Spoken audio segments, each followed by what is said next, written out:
आज diurnal wind के next segment में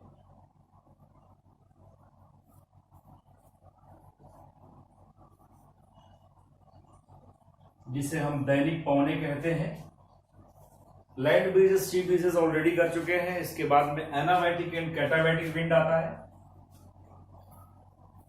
एनाबैटिक एंड कैटाबैटिक विंड, जिसको हम ये जो एनाबैटिक विंड है इसे वैली ब्रीज भी कहते हैं, राइट। और इसको माउंटेन ब्रीज कहते हैं। कैटाबैटिक विंड को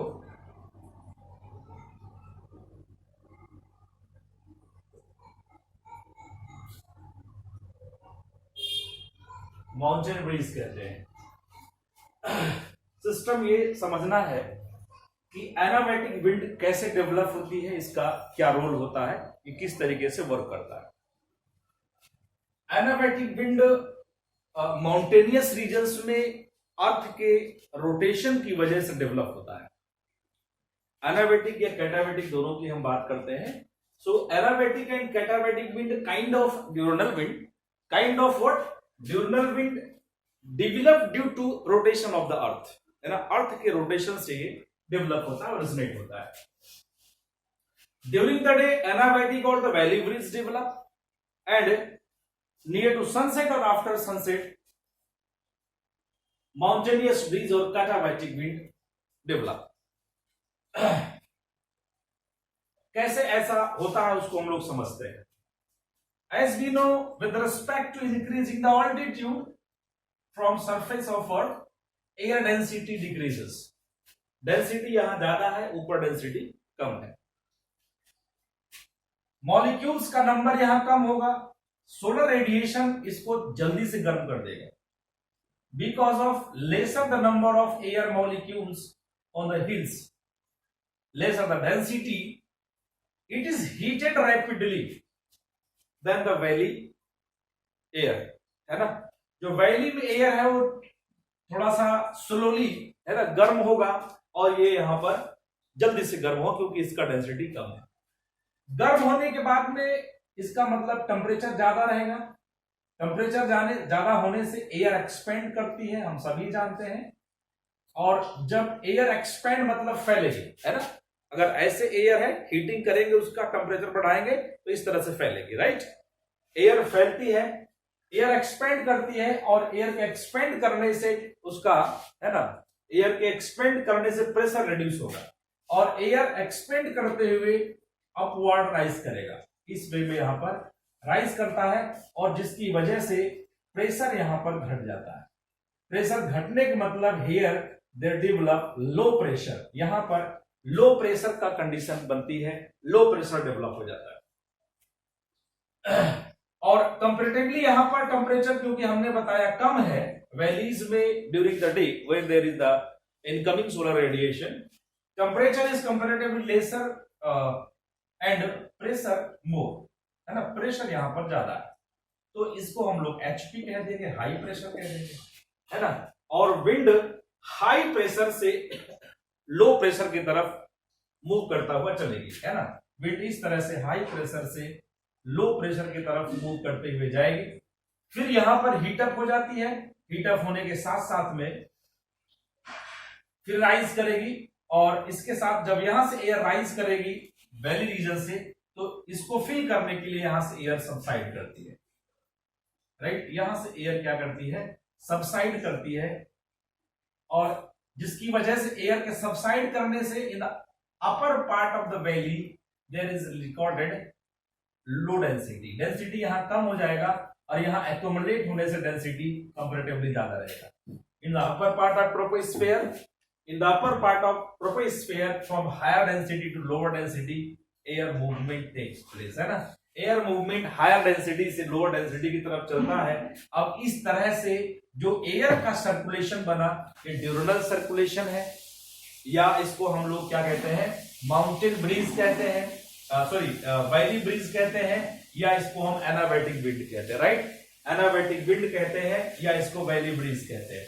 तो मुझे उम्मीद है कि आप लोग समझ में आ गया होगा कि एनाबैटिक विंड या वैली ब्रीज की डेवलप होने का क्या कॉज है, और एक पॉइंट और भी यहां समझेंगे हम कि anabatic wind is associated to movement of air against to slope, movement of air against to slope, है ना, अगेंस्ट टू स्लोप, जो स्लोप है उसके अगेंस्ट मूवमेंट होता है प्रेशर ग्रेडियंट की वजह से, है ना, प्रेशर ग्रेडियंट की वजह से मूवमेंट होगा, तो ये एनाबैटिक विंड होगा, है ना, जिसे हम लोग वैली ब्रीज भी कहते हैं। सेकेंडली हम आते हैं आफ्टर सनसेट और near to sunset these low density molecules, है ना, low density molecules becomes cooler rapidly, ये बहुत जल्दी क्या होगा, ठंडा हो जाएगा, है ना, टेम्परेचर इसका बहुत तेजी से गिरता है, माउंटेन्स पे इस चीज को हम एक्सपीरियंस भी कर सकते हैं।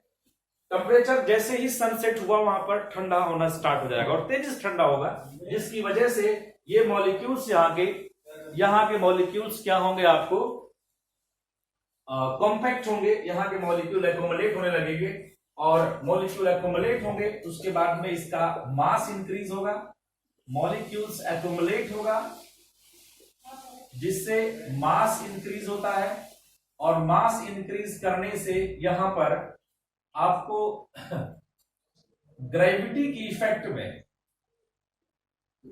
ग्रेविटी इफेक्ट में एयर सबसाइड करेगी नीचे की तरफ, है ना, ग्रेविटी की इफेक्ट में एयर सबसाइड करेगी, है ना। पहले समझना है कि ठंडा कैसे हुआ, सनसेट हो गया, है ना, सनसेट और नियर टू सनसेट अगर कंडीशन मिलेगी तो एयर यहाँ जो वैली रीजन में है इसकी डेंसिटी कम है, बहुत आसानी से ये क्या होगा, बहुत जल्दी ठंडा हो जाएगा, क्योंकि जो इसके पास हीट है वो रिलीज हो जाती है और ये बहुत जल्दी से ठंडा होगा और ठंडा होने के साथ साथ में मॉलिक्यूल्स कॉम्पैक्ट होंगे, मास इसका इंक्रीज होगा, मास इंक्रीज करने से ग्रेविटी अपने साथ इसको पुल करेगी and the accumulated cold air molecules starts to subside down to slope, है ना, नीचे की तरफ यहां पर ये सबसाइड करना स्टार्ट करता है।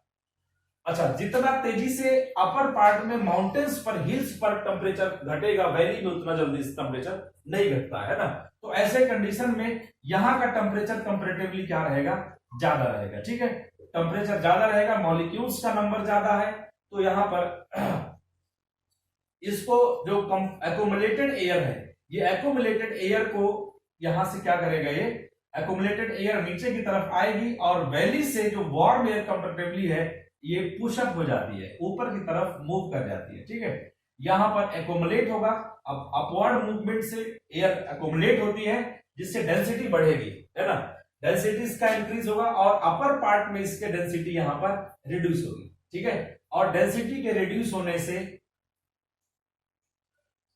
डेंसिटी यहां पर लो है तो हाई डेंसिटी से, राइट, हाई डेंसिटी से लो डेंसिटी की तरफ एयर का मूवमेंट स्टार्ट हो जाता है, हाई डेंसिटी से लो डेंसिटी की तरफ, यहां अगेन एक सर्कुलेशन क्रिएट हो गया जिसको हम लोग क्या कहते हैं, ड्यूरनल सर्कुलेशन का ही टाइप है, ड्यूरनल सर्कुलेशन का ही टाइप ये भी है, और यहां पर स्लोप के साथ एयर नीचे आती है, स्लोप के साथ यहां एयर नीचे आती है, जैसे कि हम लैंड ब्रीज के केस में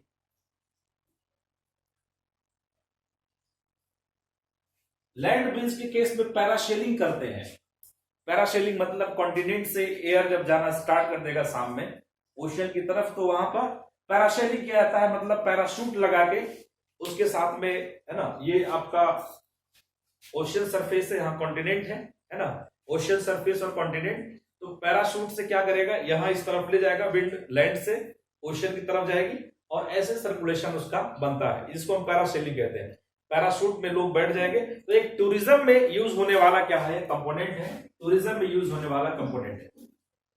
इसी तरह से माउंटेनियस रीजन में पैराग्लाइडिंग किया जाता है ना, माउंटेनियस रीजन में इसी तरह से क्या होता है, पैराग्लाइडिंग होता है। पैराग्लाइडिंग का सेंस, पैराग्लाइडिंग कैसे होगा, जब यहां पर माउंटेन से माउंटेनियस रीजन में जब क्या कहते हैं आपको, एयर सब पहले सबसाइड करेगा वैली से, यहां से पैराशूट आएगा ऊपर की तरफ, इधर पहुंचा देगा।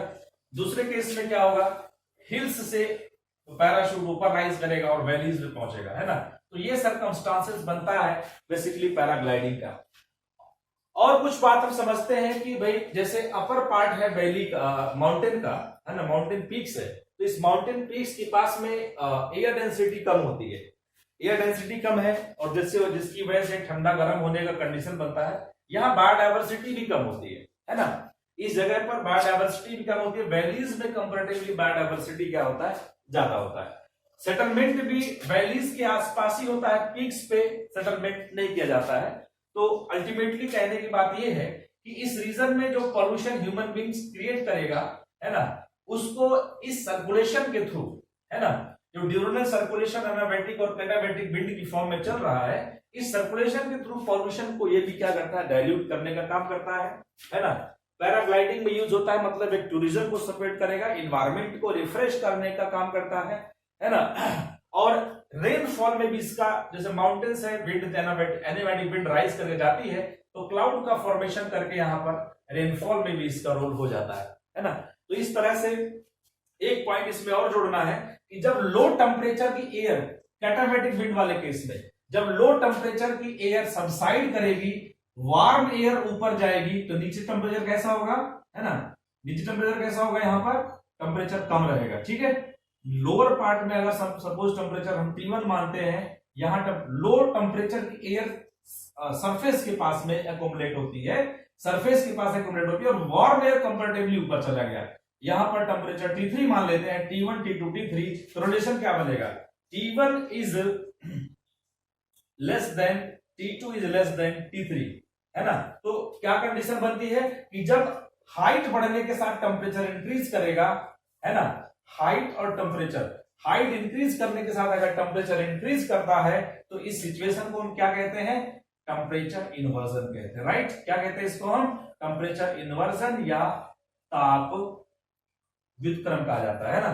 तो ताप व्युत्क्रम की दशा यहां कैसे बन रही है ना, कोल्ड एयर के सबसाइड करने से और कैटाबैटिक विंड के फेज में, इसे हम लोग कहां बन रही है, वैली रीजन में, इसलिए इसको कहा जाता है valley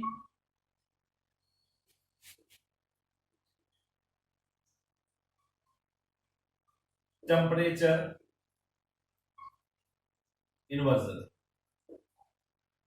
right. Valley temperature inversion इसको कहते हैं। तो कभी एग्जाम में इस बात को पूछा जाए, what do you understand by temperature inversion, explain the valley temperature inversion briefly, है ना। तो उस टाइम पे इस डायग्राम को बनाते हुए, सारे कंसेप्ट को एक्सप्लेन करते हुए, टेम्परेचर इन्वर्जन का क्या सेंस है, डेफिनेशन है, और उसको सबको बताते हुए आप कह सकते हैं, क्योंकि 2013 में मेंस का एक क्वेश्चन आया हुआ है ना, कि what do understand by temperature inversion, है ना, and how it is associated and explain the valley temperature inversion too। Valley temperature inversion को एक्सप्लेन करना है तो आप वहां पर इसको लिंक अप करके